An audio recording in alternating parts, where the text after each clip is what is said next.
Hey everyone, I'm Carrie Pena. Thank you so much for listening to Carrie Pena Reports on iTunes and Stitcher, and thanks for watching. Today we are talking with two people who are changing the world, and I mean this literally, not figuratively. Scott and Marla Berger, thanks so much for being here, guys. Oh, honor to be here with you, Carrie. I'm excited to have you on the show. So you two are the owners of an incredible company, Addison Taylor Fine Jewelry. But you found that the beauty that you wish to create went well beyond jewelry.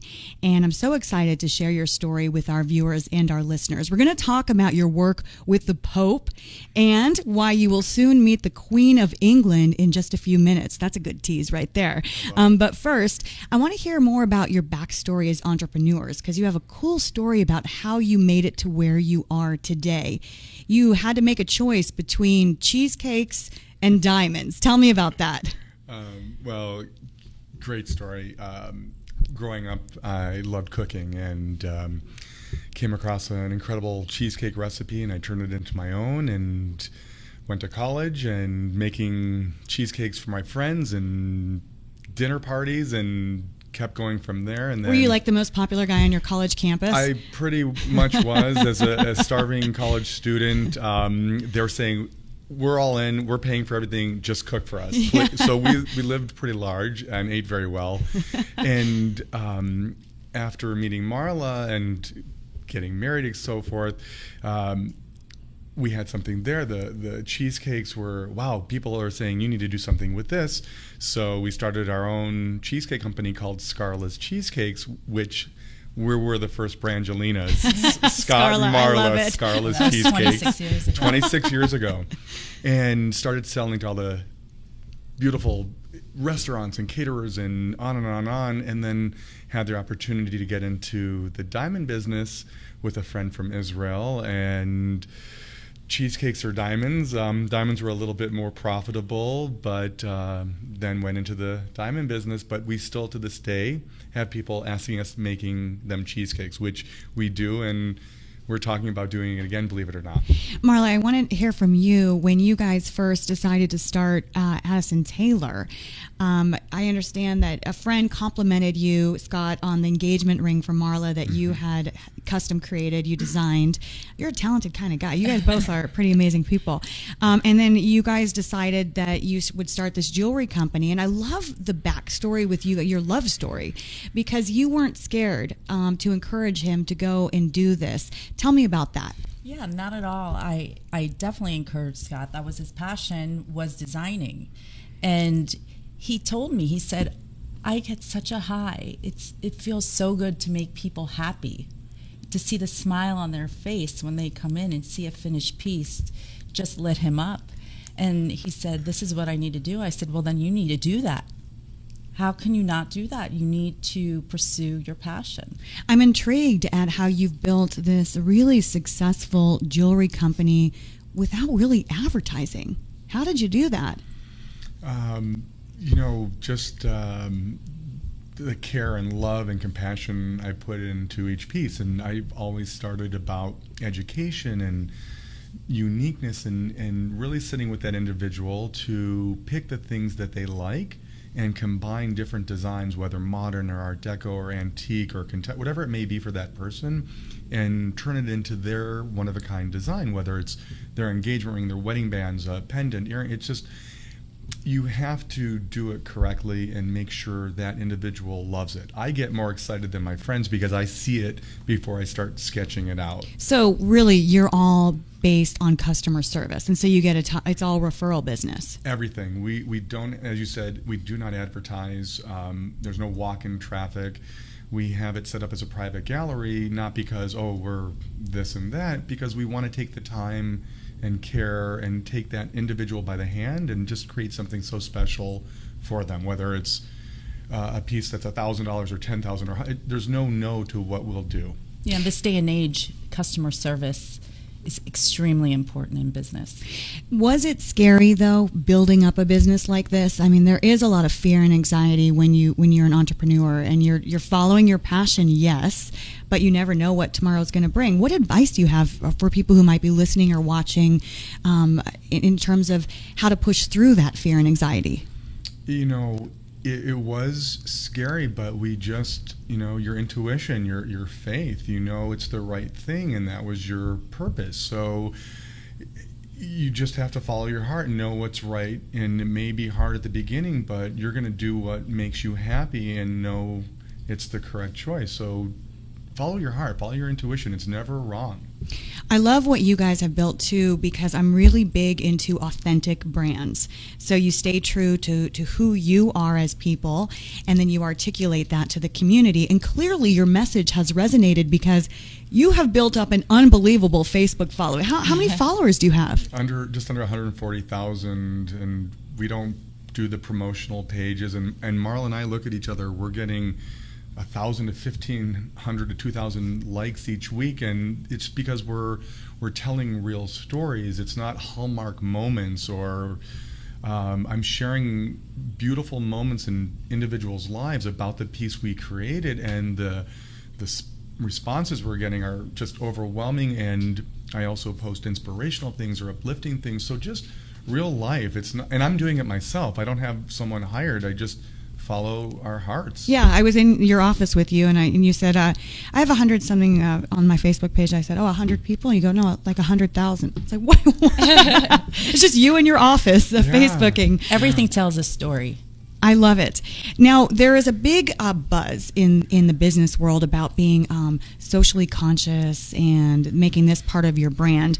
You guys have done this, but not in a calculated way. And I want to talk to you about some of the incredible things you're doing that you have really not publicized. I want to tell our audience that I met you guys because I wanted to feature you in one of my Inspired Life articles. Mm-hmm. Someone told me about you and said, these two are doing truly incredible things in the community. And so I called you up and said, why have I not heard this before now? We need to meet, and I need to know more. So tell me a little bit about the Tree of Life Foundation, which you launched in 2012. Without crying? Well, you can cry. I can cry. It's a podcast. You can pretty much do what you want. Well, first to whoever's listening and watching, our 4 children labeled me. So after my name on my business card, it says OHCB, which stands for Overhugger Crybaby, because everyone gets hugs and I wear my emotions on my sleeve and they laugh at me, but it's okay. I'm good to cry. But what inspired the Tree of Life was I designed that for Marla and our 21st year anniversary almost 5 years ago. So this year will be 26 years in December. Marla says it feels like 25 years and 11 months. Tough crowd. And she said that was the most beautiful gift I'd ever given her, not because there was some diamonds or gold, but the Tree of Life is so special and spiritual. And it had all 4 of our children's names engraved in the back in Hebrew. In fact, I'm wearing it.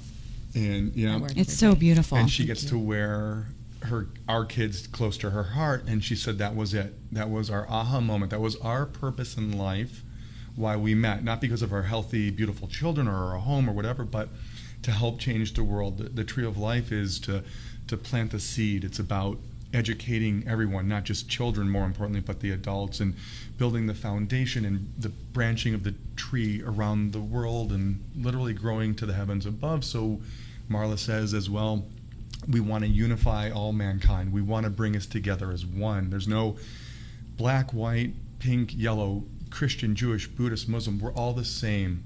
It's one soul. We need to realize that so we can create heaven on earth. We're not about me, I. It's about we and what we collectively can do together to help mankind have heaven on earth.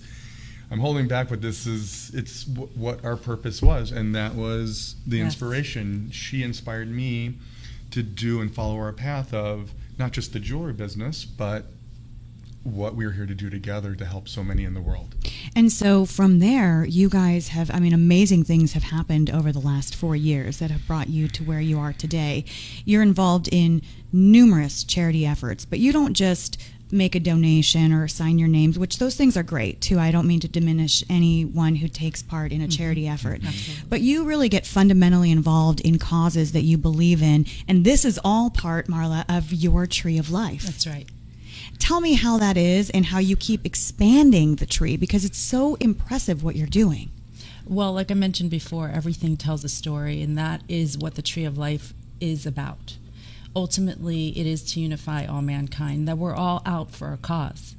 Everyone out there has something they're passionate about, something that they want to make a difference and make change. And the Tree of Life is to be able to share your story. It is the umbrella. It is what Scott was mentioning about planting that seed, growing the branches, and reaching up to the stars above. And it's encompassing all of us. So from a practical standpoint, for people to better understand, so what are you doing? How are you bringing people into your efforts? And how do you decide which charitable causes you're going to get involved with? The Tree of Life is, and as Marla says, we're connecting the dots. So the Tree of Life isn't a religious symbol, or it's a spiritual symbol. And we're taking each of these causes and we're putting them on the back. So last year we talk about honored, JDRF philanthropically came to us and said, we'd like to honor you this year for the philanthropic award. And we're like, no, we're good. And they're like, no, I don't think you understand. You're being honored. And that's not who we are. We don't need the recognition.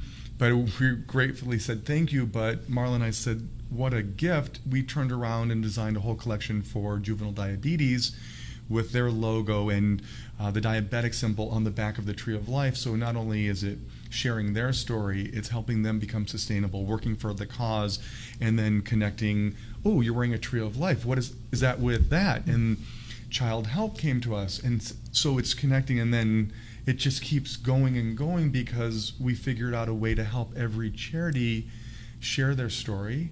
Marla's brilliant mind, with some help of some other masterminds, built an infrastructure to show them how this works, not here's some jewelry, go have fun. So Right. It's incredible where this is going. That's what I love, is the connectivity, that you're bringing all of these charitable efforts and really charitable people into one big tree, that you Yes. guys can all grow together. So now let's talk about the Pope without further ado. So Okay. how did you get an audience with the Pope, and tell us what you're doing? I'll let Marla. Well, that started with Starshine Academy. And we were blessed and honored to be brought together with them. And Starshine Academy, for folks listening and watching, it's an amazing school in the Phoenix area that takes in a lot of underserved children, in particular refugee children, and you guys do a lot with that academy. Yes, K through 12. Yeah. Absolutely. And what a fantastic job Trish McCarty and her husband Steve are doing with Starshine Academy. They are cutting edge in education, and so the Pope heard about what they were doing with education, which is in line with his charity, Boys and Girls Towns of Italy. And so they got a private meeting with the Pope at the Vatican twice, and so that was the connection, that was the facilitator. So from there they came back and wanted us to meet the Pope's right-hand man, and from there Scott and I created the collection for the Pope.